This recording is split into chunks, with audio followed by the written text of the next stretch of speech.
ডাকসু নির্বাচন প্রচারণা শুরু না হলেও নানা কৌশলে মাঠে ডাকসু নির্বাচনের প্রার্থীরা। সামাজিক মাধ্যমে হেনস্থার পাল্টাপাল্টি অভিযোগ ছাত্রদল শিবিরের। আবাসিক ও খাবার সমস্যার সমাধান সহ নানা প্রতিশ্রুতি।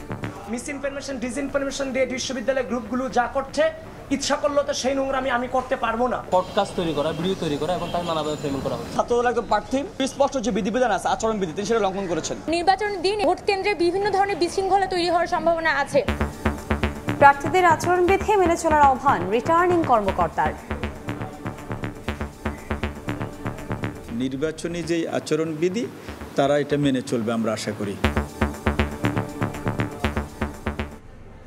দেখছিলেন প্রধান শিরোনাম। সন্ধ্যার সময়ের সঙ্গে আছি আমি সাইফুল রুদ্র এবং আমি কনক আজাদ।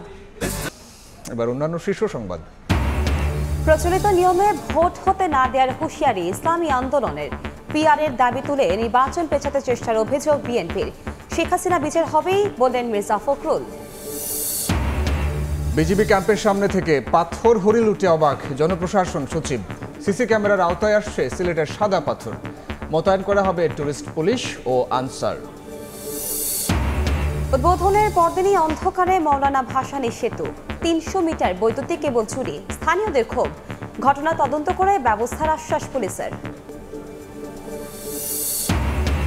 কুমিল্লায় বাস, লরি, সিএনজি ও প্রাইভেট কারের চতুর্মুখী সংঘর্ষ। একই পরিবারের ৪ জন নিহত, আহত ৩। মুন্সিগঞ্জে প্রাণ গেল মোটরসাইকেলের ৩ আরোহীর। এবং সবজির বাজারে অস্বস্তি, বৃষ্টি আর সরবরাহ সংকটের মূলা ঝুলিয়ে প্রতিদিন বাড়ানো হচ্ছে দাম। ইলিশের অস্বাভাবিক দরে নাজেহাল ক্রেতা, মুরগিও ঊর্ধ্বমুখী।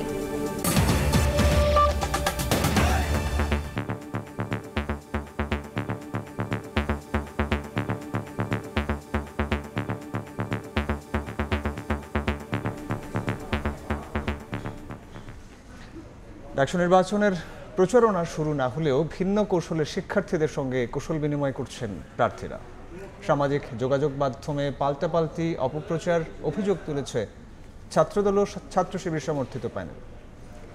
আর আচরণবিধি লঙ্ঘনে ব্যবস্থা না নেওয়ার প্রশাসনের বিরুদ্ধে পক্ষপাতিত্বের অভিযোগ বৈষম্য বিরোধী শিক্ষার্থী সংসদের। আর নির্বাচনের দিন বিশৃঙ্খলার আশঙ্কা স্বতন্ত্র প্রার্থী উমামা ফাতেমার। এদিকে প্রার্থীদের আচরণবিধি মেনে চলার আহ্বান জানিয়েছেন চিফ রিটার্নিং কর্মকর্তা। ঢাকা বিশ্ববিদ্যালয় কেন্দ্রীয় ছাত্র সংসদ, ডাকসু ও হল সংসদ নির্বাচনের আনুষ্ঠানিক প্রচারণা শুরু না হলেও ক্যাম্পাসে বইছে নির্বাচনী হাওয়া। শুক্রবার ডক্টর মোহাম্মদ শহীদুল্লাহ হলে জুমার নামাজ আদায় শেষে শিক্ষার্থীদের সঙ্গে কুশল বিনিময় করেন জাতীয়তাবাদী ছাত্রদল সমর্থিত ভিপি পদপ্রার্থী আবিদুল ইসলাম খান। নামাজ শেষে গণমাধ্যমের মুখোমুখি হন তিনি। অভিযোগ করেন ছাত্রদলের প্রার্থীদের বিরুদ্ধে অনলাইনে প্রোপাগান্ডা চালানো হচ্ছে, যা ডাকসু নির্বাচনের পরিবেশকে নষ্ট করছে। মিস ইনফরমেশন ডিসইনফরমেশন দিয়ে বিশ্ববিদ্যালয়ের গ্রুপগুলো যা করছে, ইচ্ছা করলে তো সেই নোংরামি আমি করতে পারবো না। এবং এই যে নোংরামি যা হচ্ছে, এর এগেনস্টে যখন আমরা রিয়েল পোস্টগুলো দিচ্ছি, সেগুলোকে সাথে সাথে ডিলিট করে দেওয়া হচ্ছে। বিজয় একাত্তর হলে নামাজ আদায় করেন ছাত্র শিবির সমর্থিত ঐক্যবদ্ধ শিক্ষার্থী জোটের ভিপি পদপ্রার্থী সাদিক কায়েম ও জিএস পদপ্রার্থী SM ফরহাদ। পরে মধুর ক্যান্টিনে সংবাদ সম্মেলনে তারা বলেন, ঐক্যবদ্ধ শিক্ষার্থী জোটের প্রার্থীদের বিরুদ্ধেও সাইবার বুলিং চলছে। ভিডিও তৈরি করে 50-এর অধিক ভিডিও তৈরি করছে, ব্যক্তি সার্টিফিকেট, পডকাস্ট তৈরি করা, ভিডিও তৈরি করা এবং তার নানাভাবে ফ্রেমিং করা হচ্ছে। ফজলুল হক মুসলিম হলে জুমার নামাজ আদায় শেষে কুশল বিনিময় করেন বৈষম্য বিরোধী শিক্ষার্থী সংসদের জিএস পদপ্রার্থী আবু বাকের মজুমদার। পরে মধুর ক্যান্টিনে সংবাদ সম্মেলন করে আচরণবিধি লঙ্ঘনের পরও ব্যবস্থা না নেয়ায় ক্ষুব্ধ প্রতিক্রিয়া জানান ভিপি পদপ্রার্থী আব্দুল কাদের। ছাত্রদল একজন প্রার্থী তানদিবারি হামিম, তিনি হচ্ছে সুস্পষ্ট যে বিধিবিধান আছে, আচরণবিধি, তিনি সেটা লঙ্ঘন করেছেন। 30 জন মেম্বার নিয়ে তিনি সেখানে গেছেন, মুহুর্মুর করার দিয়ে আতঙ্কিত পরিবেশ তৈরি করেছেন। বিকেলে মধুর ক্যান্টিনে সংবাদ সম্মেলন করেন স্বতন্ত্র শিক্ষার্থী ঐক্যের ভিপি পদপ্রার্থী উমামা ফাতেমা। নির্বাচনের দিন বিশৃঙ্খলার আশঙ্কা প্রকাশ করেন তিনি। প্রশাসনের এই ধরনের উদাসীনতার কারণে নির্বাচনের দিন এখানে লাইন জ্যামিং থেকে শুরু করে ভোট কেন্দ্রে বিভিন্ন ধরনের বিশৃঙ্খলা তৈরি হওয়ার সম্ভাবনা আছে। শুক্রবার সকালে মনোনয়নপত্র বাতিলের বৈধতা চ্যালেঞ্জ করে আবেদন করেন বাদ পড়া প্রার্থীরা।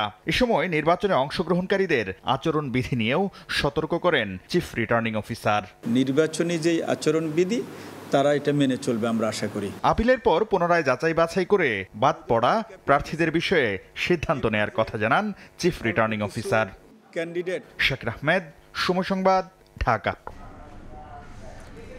গুমের জন্য দায়ী শেখ হাসিনা, তার বিচার এদেশের মাটিতেই হবে বলে মন্তব্য করেছেন বিএনপি মহাসচিব। বলেন, গুম, খুন, নির্যাতন মানবতার বিরুদ্ধে অপরাধ, যার সর্বোচ্চ শাস্তি মৃত্যুদণ্ড। এ সময় মির্জা ফখরুল ইসলাম আলমগীর অভিযোগ করেন, নির্বাচিত পরিবারের কান্না থামাতে ব্যর্থ হয়েছে অন্তর্বর্তী সরকার। এজন্য জাতির কাছে তাদের জবাবদিহি করতে হবে।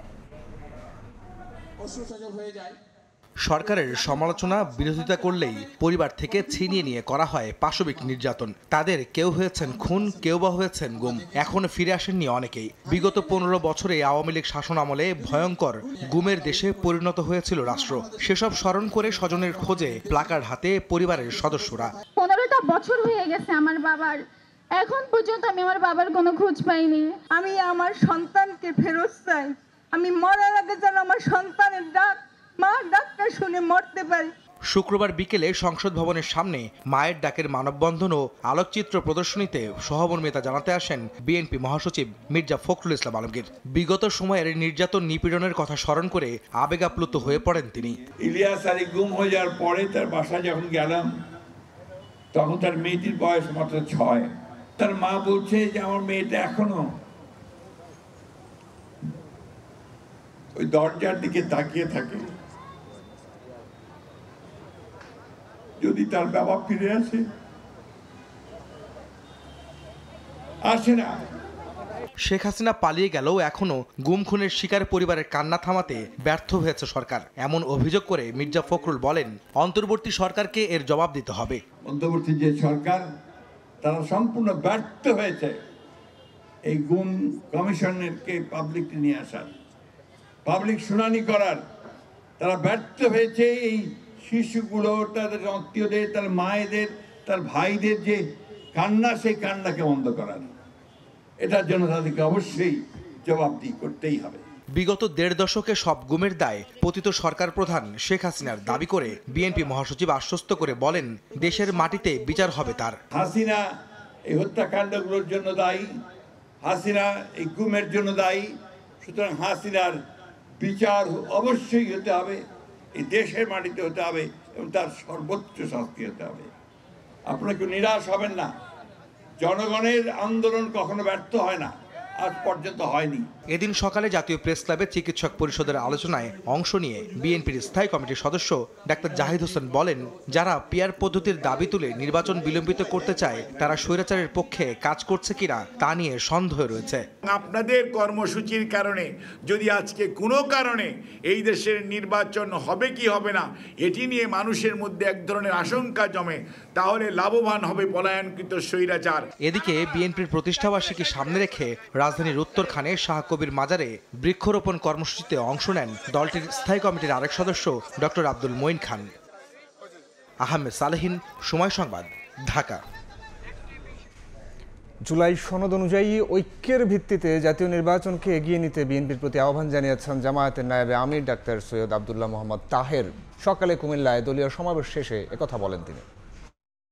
নির্বাচনের একটা সময়সীমা ঘোষণা করেছে, আমাদের কাছে প্রশ্ন করে হয়েছে যে উনি কি সেদিনই এরকম আরেকটি ঘোষণা দেওয়ার জন্য একদম এই জিনিসটি আমাদের ভিতরে সংখ্যা করেছে। আমরা আশা করি ভূমিকা জাতির কাছে ক্লারিফাই করবেন। মানুষের ভিতরে সুষ্ঠু নির্বাচন হতে পারে যদি সংখ্যা তৈরি হয়, তাহলে সেই নির্বাচনটি মানুষ স্বতঃস্ফূর্তভাবে অংশগ্রহণ করতে কিনা। প্রচলিত পদ্ধতিতে নির্বাচন হতে দেয়া হবে না বলে হুঁশিয়ারি দিয়েছেন ইসলামী আন্দোলন। জনগণ পিআর পদ্ধতিতে নির্বাচন চায় কিনা তা জানতে সরকারকে গণভোট আয়োজনের আহ্বান জানান দলটির আমির সৈয়দ রেজাউল করিম। আর দলের জ্যেষ্ঠ নায়েবে আমির সৈয়দ ফয়জুল করিম বিএনপির উদ্দেশ্যে বলেন, রাষ্ট্র ক্ষমতায় যেতে হলে দক্ষিণপন্থীদের ভোট নিয়ে যেতে হবে। 34তম প্রতিষ্ঠাবার্ষিকী উপলক্ষে শুক্রবার দুপুরে রাজধানীর শাহবাগে সমাবেশ করে ইসলামী ছাত্র আন্দোলন। ব্যানার প্লাকার্ড হাতে সমাবেশে ঢল নামে নেতাকর্মীদের। সমাবেশে উপস্থিত হয়ে ইসলামী আন্দোলন বাংলাদেশের জ্যেষ্ঠ নায়েবে আমির সৈয়দ ফয়জুল করিম বলেন, যদি কেউ ক্ষমতায় যেতে চায় তবে দক্ষিণপন্থীদের ভোট নিয়েই যেতে হবে। বিএনপি ভাইদেরকে বলবো, আপনারা যাদের ভোট নিয়ে এতদিন নির্বাচিত হয়েছেন সেই ভোটগুলি দক্ষিণপন্থীদের ভোট ছিল, সেই ভোটগুলি ডানপন্থীদের ভোট ছিল, সেই ভোটগুলি মৌলবাদীদের ভোট ছিল। পিআর সিস্টেম নির্বাচন চাই, যাতে দ্বিতীয়বার ফ্যাসিস্ট এদেশে আর সৃষ্টি না হতে পারে। বিগত দিনের মতো প্রচলিত পদ্ধতিতে আর নির্বাচন হতে দেয়া হবে না বলে হুঁশিয়ারি দেন ইসলামী আন্দোলন বাংলাদেশের আমির সৈয়দ রেজাউল করিম। এ সময় নির্বাচন পদ্ধতি নিয়ে গণভোট করার আহ্বান জানান তিনি। 15 বছরে যে পদ্ধতিতে নির্বাচন হয়েছে, এই নির্বাচনের মাধ্যমেই ফ্যাসিস্ট তৈরি হয়েছে, খুনি তৈরি হয়েছে, চাঁদাবাজ তৈরি হয়েছে, আমাদের দেশের টাকা বিদেশে পাচার হয়েছে। এই নির্বাচনের নির্বাচনে দেখতে চাই না। আমরা পরিষ্কারভাবে বলছি, বাংলাদেশের জনগণের কাছে মতামতের জন্য পাঠিয়ে দেন, গণভোটের ব্যবস্থা করেন। সমাবেশে প্রয়োজনীয় রাষ্ট্র সংস্কার, পিআর পদ্ধতিতে নির্বাচন সহ 7 দফা দাবি তুলে ধরেন সংগঠনটির নেতারা। অধিকাংশ দল পিআরের পক্ষে, দুই একটা দল বিরোধিতা করে। শফিক মুন্সি, সময় সংবাদ, ঢাকা। বিজিবি ক্যাম্পের সামনে থেকেই সিলেটের সাদা পাথর থেকে কিভাবে পাথর হরিল উঠল এমন প্রশ্ন তুলেছেন জনপ্রশাসনের সিনিয়র সচিব মোহাম্মদ মোখলেসুর রহমান। সকালে ভোলাগঞ্জে পরিদর্শনে গিয়ে তিনি কথা বলেন। জানান, সিলেটের পর্যটন স্পটে ট্যুরিস্ট পুলিশ ও আনসার ক্যাম্প বসানোর পরিকল্পনা চলছে। পুরো সাদা পাথরকে সিসি ক্যামেরার আওতায় আনা হবে বলে জানিয়েছেন সিলেটের নতুন জেলা প্রশাসক সরওয়ার আলম। 30 গজ দূরেই রয়েছে বিজিবি ক্যাম্প। এরপরও ভোলাগঞ্জের সাদা পাথর থেকে হরিরুট পাথর, যা দেখে অনেকটাই হতবাক প্রশাসনের ঊর্ধ্বতন কর্মকর্তারাও। বিজিবি এত কাছে একটা ক্যাম্প আমি দেখতে পাচ্ছি, সুন্দর একটা এখানে বানানো আছে, তাদের সামনে এত বড় একটা ঘটনা ঘটলো দেখে যেটা মনে হচ্ছে ইটস মোর দ্যান লুট, এটা হরিলুট।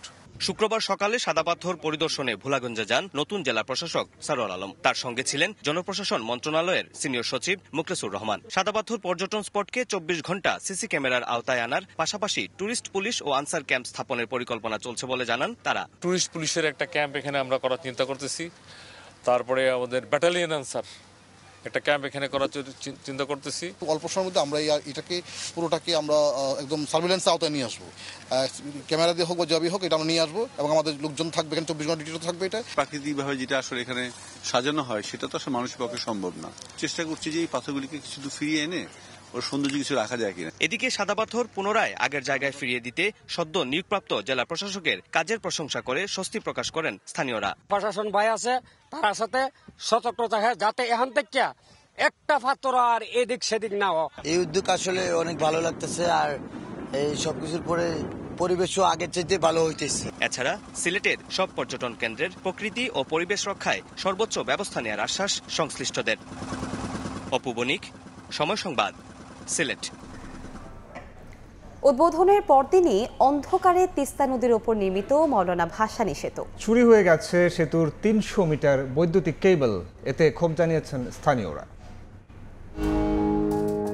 উদ্বোধনের একদিন পরই মৌলানা ভাসানী সেতুতে ঘটে গেল এলাহি কাণ্ড। বৈদ্যুতিক কেবল চুরি হওয়ায় রাতে জ্বলছে না আলোকবাতি। বৃহস্পতিবার রাতে প্রায় 310 মিটার বৈদ্যুতিক কেবল চুরির বিষয়টি প্রাথমিকভাবে ধারণা করা হচ্ছে। এতে সেতুতে বিদ্যুৎ সংযোগ বন্ধ হয়ে গেছে। শুক্রবার সকালে এলজিইডি ও বিদ্যুৎ বিভাগের দায়িত্বরত কর্মকর্তারা সেতু এলাকা পরিদর্শন করেন। এ সময় হরিপুর প্রান্তের সংযোগ সড়কের দুপাশের 6টি ল্যাম্পপোস্টের ভূগর্ভস্থ বিদ্যুৎ লাইন কেটে চুরির বিষয়টি দেখতে পান তারা। আমাদের ইঞ্জিনিয়ার বলল যে প্রতি পোলে যেটা জ্বলে না, সেই পোলগুলো আপনারা চেক করেন যে আমাদের বাতিরের সমস্যা না লাইনের সমস্যা। কিন্তু আমরা চেক করে দেখছি যে বাতি ঠিক আছে, তখন আমরা ওটা নিশ্চিত দেখি খুঁড়িয়ে দেখি যে তার নাই। এদিকে বৈদ্যুতিক কেবল চুরির খবর ছড়িয়ে পড়লে ক্ষোভে ফেটে পড়েন স্থানীয়রা। এর সঙ্গে জড়িতদের দৃষ্টান্তমূলক শাস্তি চান তারা। কর্তৃপক্ষের সুদৃষ্টি ও হস্তক্ষেপ কামনা করছি, চোরকে শনাক্ত করা হোক। যারা এই কাজটা করেছে তাড়াতাড়ি যেন এটার একটা তাদেরকে আইনের আওতায় আনা হয়। লাইট ছাড়া তো গাড়ি যানবাহন চলাচল করা অসম্ভব। চুরি করাটা ঠিক হয়নি, এটা মোটেই ঠিক হয়নি। লাইটটা যদি রাতের বেলায় না জ্বলে তাহলে কিন্তু সাধারণ মানুষের জন্য ভোগান্তি হবে। এই ব্রিজ দিয়ে মোটামুটি অনেক জায়গায় যাতায়াত করা যায়। অন্ধকার, রাতের বেলা অন্ধকার হয়ে থাকে, মানুষ তো ভালো ভালো লোক যাতায়াত করবে, একটা দুর্ঘটনাও ঘটতে পারে, ছিনতাই করবে, ডাকাতি করবে, এইগুলো করার জন্য তো এইগুলো করছে। নতুন কেবল ঢাকা থেকে এনে সংযোগ দেওয়ার পর আবার বিদ্যুৎ সচল করা হবে। পুলিশ বলছে তদন্ত করে জড়িতদের আনা হবে আইনের আওতায়। গত 20 আগস্ট গাইবান্ধা কুড়িগ্রামবাসীর দীর্ঘদিনের স্বপ্নের মৌলানা ভাসানী সেতু উদ্বোধন করেন স্থানীয় সরকার, পল্লী উন্নয়ন ও সমবায় মন্ত্রণালয়ের উপদেষ্টা আসিফ মাহমুদ সজীব ভূঁইয়া। এলজিইডির বাস্তবায়নে 1490 মিটার সেতু নির্মাণে ব্যয় হয় 925 কোটি টাকা। সময় সংবাদ, গাইবান্ধা। নিখোঁজের একদিন পর মুন্সিগঞ্জে মেঘনা নদী থেকে জ্যেষ্ঠ সাংবাদিক বিভুরঞ্জন সরকারের মরদেহ উদ্ধার করা হয়েছে। এই মুহূর্তে মুন্সিগঞ্জ থেকে যুক্ত হচ্ছেন রিপোর্টার নাসিরুদ্দিন উজ্জ্বল। আমরা সরাসরি যাচ্ছি তার কাছে। উজ্জ্বল, বিভুরঞ্জন সরকারের নিথর দেহটি কিন্তু এই মুন্সিগঞ্জ জেনারেল হাসপাতালে মর্গে এখন রাখা রয়েছে এবং তিনি যে বৃহস্পতিবার সকালে বাসা থেকে অফিসের উদ্দেশ্যে বেরিয়েছিলেন, এরপরে কিন্তু আর খোঁজ পাওয়া যায়নি।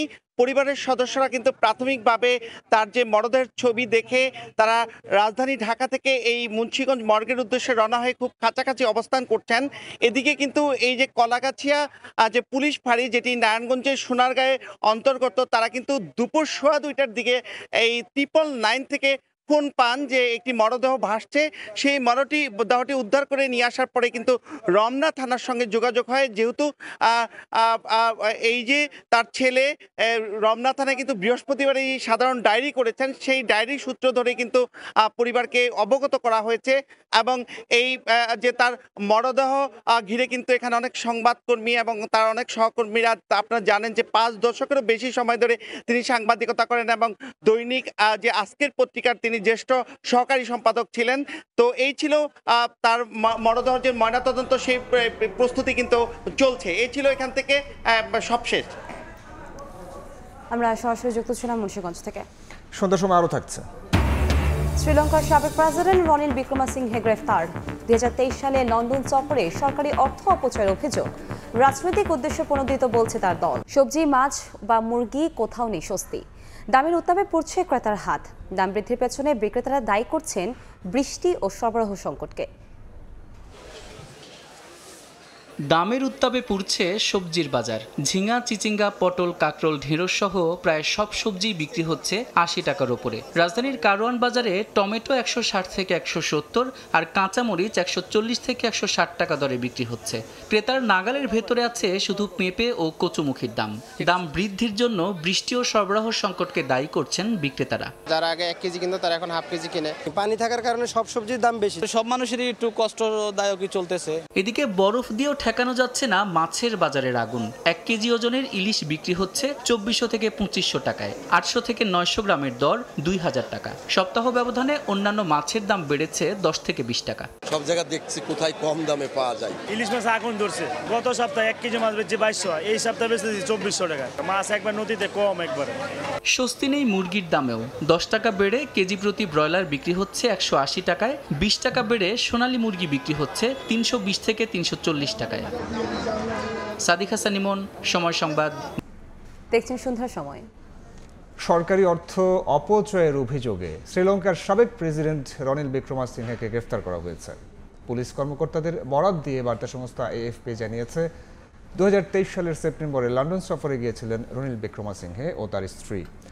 সফরের সময় সরকারি তহবিলের অপব্যবহারের অভিযোগ ওঠায় বেশ কিছুদিন ধরে তাদের বিরুদ্ধে তদন্ত চলছিল। স্থানীয় সময় শুক্রবার সকালে বিক্রমাসিংহে নিজেই কলম্বোর আর্থিক অপরাধ তদন্ত বিভাগ সিআইডিতে আত্মপক্ষ সমর্থন করে বিবৃতি দিতে গিয়েছিলেন। সেখানেই তাকে দীর্ঘক্ষণ জিজ্ঞাসাবাদ করা হয়। এক পর্যায়ে তাকে হেফাজতে নেয় আইনশৃঙ্খলা বাহিনী।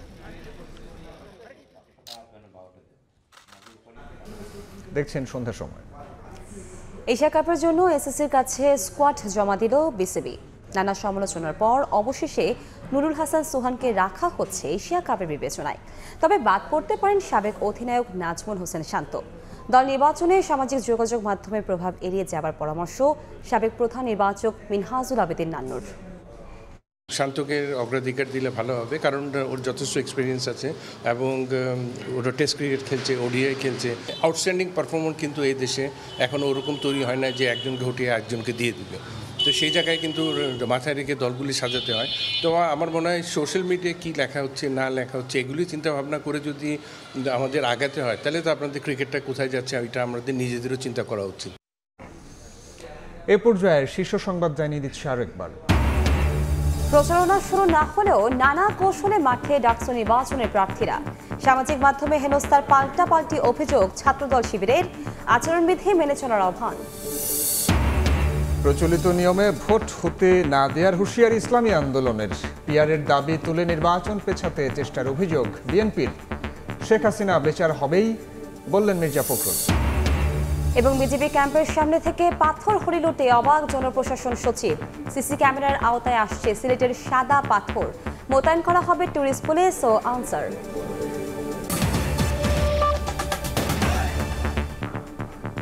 এই ছিল সন্ধ্যার সময়। সঙ্গেই থাকুন সময়ের।